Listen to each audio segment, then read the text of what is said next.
Alors ici je vais faire une petite vidéo, bon comme je suis toujours sur les engrais, j'en profitais pour voir, je veux dire, comment se dénomment généralement euh, euh, les composés chimiques, je veux dire, intervenant dans les engrais, hein. Euh, on peut avoir par exemple ici de l'azote, donc l'azote N,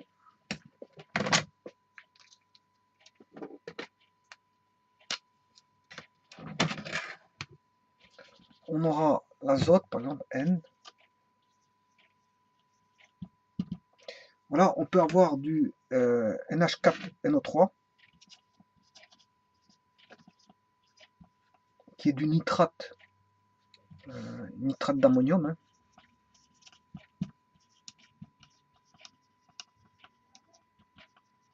Voilà, NH4NO3. On peut avoir de l'imipatoxyde de phosphore.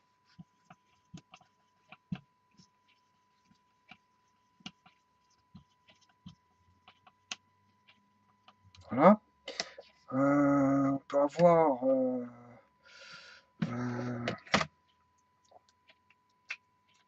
l'imipatoxyde de phosphore, de l'azote.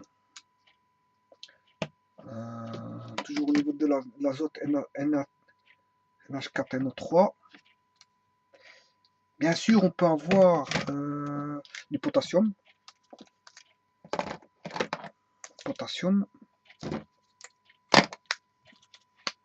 Donc K de potassium. K potassium.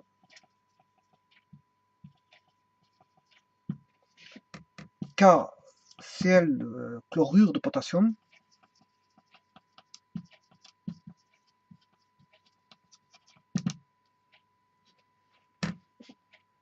Ici, ça fait référence à l'ion ammonium, là, à l'azote, là, au phosphore, hein, vous comprendrez, hein.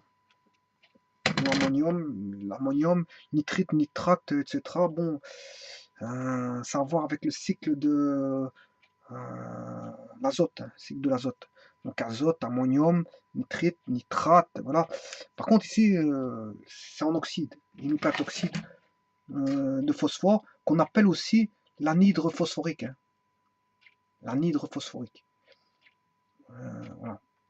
Alors, le potassium, on peut aussi avoir du K2O, oxyde de potassium.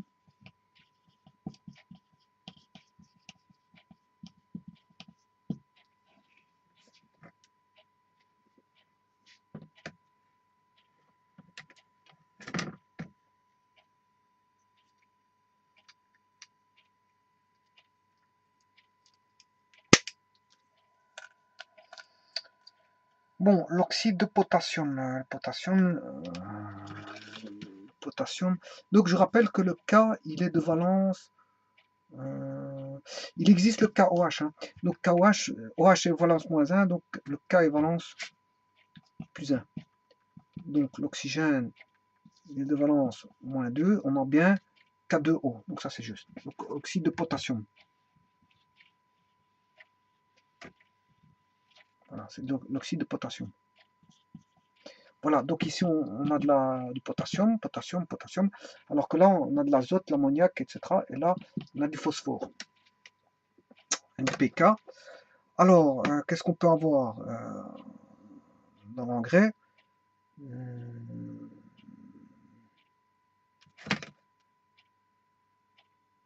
Voilà, ça c'est pour les NPK. Voilà, NPK. Donc l'azote, l'oxyde de potassium, l'imipatoxyde de phosphore, ou l'anhydre phosphorique qu'on appelle ça. Et bien maintenant, on va regarder pour les autres éléments. Les autres éléments, je peux avoir du calcium, mais le calcium, ce sera par exemple, on va apporter du CaO, oxyde de calcium. On va apporter de l'oxyde de calcium, ou encore au travers des carbonates, le carbonate de calcium, CaCO3. Voilà. Qu'est-ce qu'on pourra apporter aussi carbonate de calcium, le magnésium, c'est un peu la même chose, du MgO, qui est l'oxyde de magnésium. Et le magnésium, la même chose aussi que le calcium, c'est du Mg CO3, carbonate de calcium, de magnésium. Voilà, carbonate de magnésium, comme on a de carbonate de calcium. Pour le calcium, bien sûr, carbonate de calcium, oxyde de magnésium, carbonate de magnésium. Voilà pour l'apport en engrais de magnésium. Pour ce qui est du soufre, on va apporter du... Je vais mettre ici, normalement, SO2 ou SO3.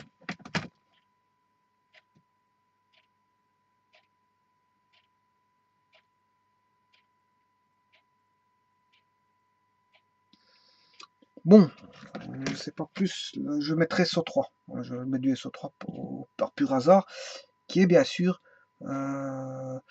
du trioxyde de soufre. Ce qu'on appelle, si vous voulez, de l'anhydride sulfureux. Voilà, c'est le trioxyde de soufre, l'anhydride sulfureux.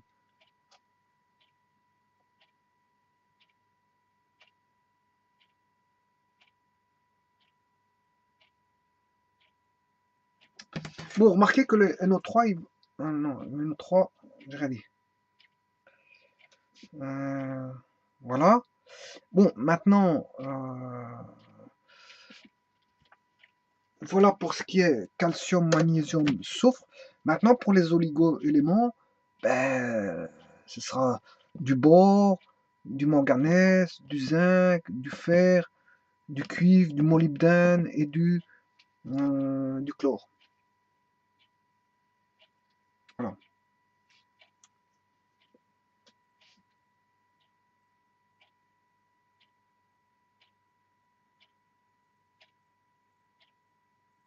Remarquez que ce qui va faire défaut dans le sol, ce seront les NPK, parce que ceci c'est apporté par le, comment on appelle ça, le C est apporté par la photosynthèse, hein, et le OH par l'eau. Donc 92% est apporté par, je veux dire, l'énergie lumineuse et l'eau dans le sol. Voilà, 92%. Voilà, des matières, les éléments principaux vont être apportés de manière nutritive à 92%, et tout va se faire correctement, je veux dire, à 92%. Et ce qu'il faudra apporter comme engrais, ben, ce sera au niveau de l'azote, du phosphore,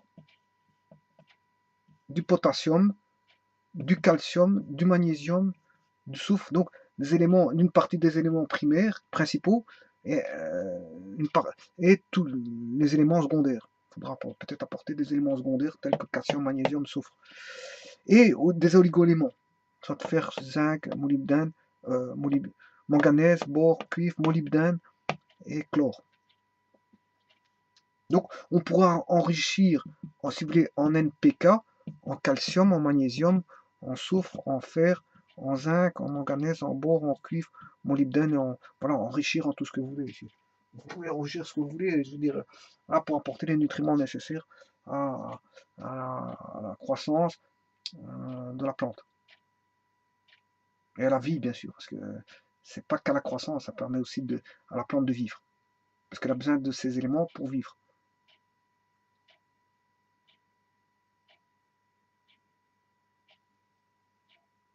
Voilà. Et là, je vous ai mis la plupart de la nomenclature et de voilà, et de la formulation des engrais chimiques.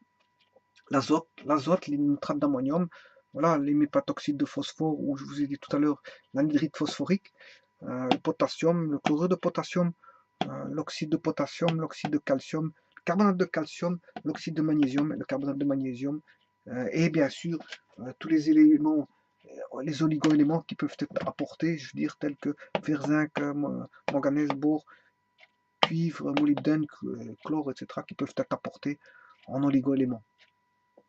Et en ce qui concerne le soufre, ce sera du trioxyde de soufre ou ce qu'on appelle de l'anhydride sulfureux. Voilà. Je vous remercie.